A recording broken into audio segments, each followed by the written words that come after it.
দুই শতাধিক রাক্ষসের কবলে শীতলক্ষ্যা। ব্যক্তি থেকে শুরু করে বড় বড় প্রতিষ্ঠান পৈতৃক সম্পদ মনে করে গিলে খাচ্ছে শীতলক্ষ্যাকে। নদীর মাঝে ইকো পার্ক করে শীতলক্ষ্যাকে ঝুঁকিতে ফেলছে বিআইডব্লিউটিএ নিজেই। দর্শক, নারায়ণগঞ্জ প্রতিনিধি রবিউল ইসলামকে সাথে নিয়ে আব্দুর রাজ্জাকের ক্যামেরায় বিস্তারিত জানাচ্ছেন আলী আহমেদ। এত দম্ভের কারণ কি?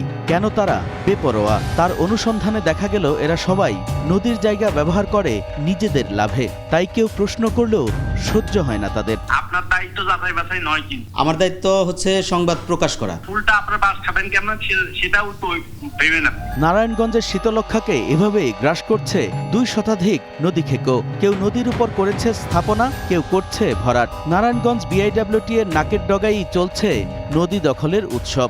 দখলদারদের তালিকা থাকলেও ব্যবস্থা নেয় না প্রতিষ্ঠানটি। বিল্ডিং এর মালিক তো হলো আপনার আলাদা, লেখা আছে তো হাবিবুর রহমান। মেরিন পর্যন্ত আর কি হ্যার আন্ডারে আছে। ভাড়া দিতে 4000। মার্কেট কার? মার্কেটটা হলো আপনার জাগির সাহেব পিসাব নামে পরিচিত। ওনার সাথে বড় বড় লোকের সম্পৃক্ততা আছে, এই কারণে উনি সেভ হয়ে যাচ্ছে। নদী রক্ষায় সীমানা পিলার স্থাপন করা হলেও তা নিজেদের স্বার্থ রক্ষায় ইচ্ছেমতো ব্যবহার করছেন দখলদাররা। অভিযোগ, টাকার বিনিময়ে সীমানা পিলারও বসেছে স্বার্থান্বেষী মহলের ইচ্ছে মতোই। প্রায় আপনার 50 ফিট ভিতরে বিআইডব্লিউটি এর মানে টাকা খাইয়ে এই সীমানাটা চেঞ্জ করছে। অভিযোগ রয়েছে শীতলক্ষ্যা পাড়ের ওয়াকওয়ে নির্মাণ করতে গিয়ে দ্বিমুখী আচরণ করেছে বিআইডব্লিউটিএ।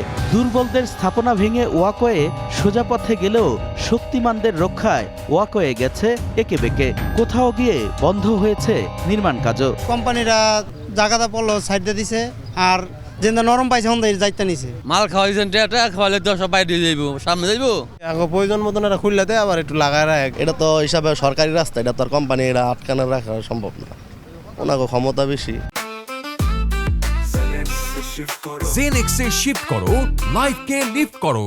দখলদারদের উচ্ছেদ অভিযান আর মনিটরিং এ গড়িমসি আছে বিআইডব্লিউটিএ। আমরা সময় নদীতে ফুল যে আপনার মনিটরিং সময় করতে পারি না। আমরা 7 দিনে বা মাসে 2 বার যাচ্ছি, বহুতবার এই বিষয়ে যায়, কিন্তু বারবার ফোর্স র্যাব বলে যাবো সব নিয়ে যায়, প্রতি ব্যর্থ হইতেছে। একদিকে নদীর প্রবাহ রক্ষা করা আর নদী দূষণ রোধে বিআইডব্লিউটি এর ভূমিকা প্রশ্নবিদ্ধ, অন্যদিকে তারা নিজেরাই নদীর মাঝে ইকো পার্ক করে নতুন বিতর্কের জন্ম দিচ্ছে।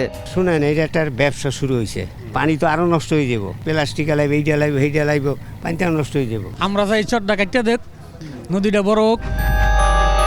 এটি বাস্তবায়ন হলে পানি প্রবাহ বাধাগ্রস্ত হওয়ার পাশাপাশি বাড়তে পারে দূষণ। ওয়াল দিয়ে এটাকে নিয়ন্ত্রণ করলাম, তার মানে তো আমি ওই যে ইকোসিস্টেমে যে এটাকে ছিল সেই সিস্টেমকে পুরো ধ্বংস করে দিলাম। নদী আমাদের জীবন, তাই নদীকে বাঁচাতেই হবে। দখলদারদের পরিচয় না দেখে দখলমুক্ত করতে হবে নদী, আর নদী খেকোদের আনতে হবে আইনের আওতায়। আলী আহমেদ, 21 টেলিভিশন।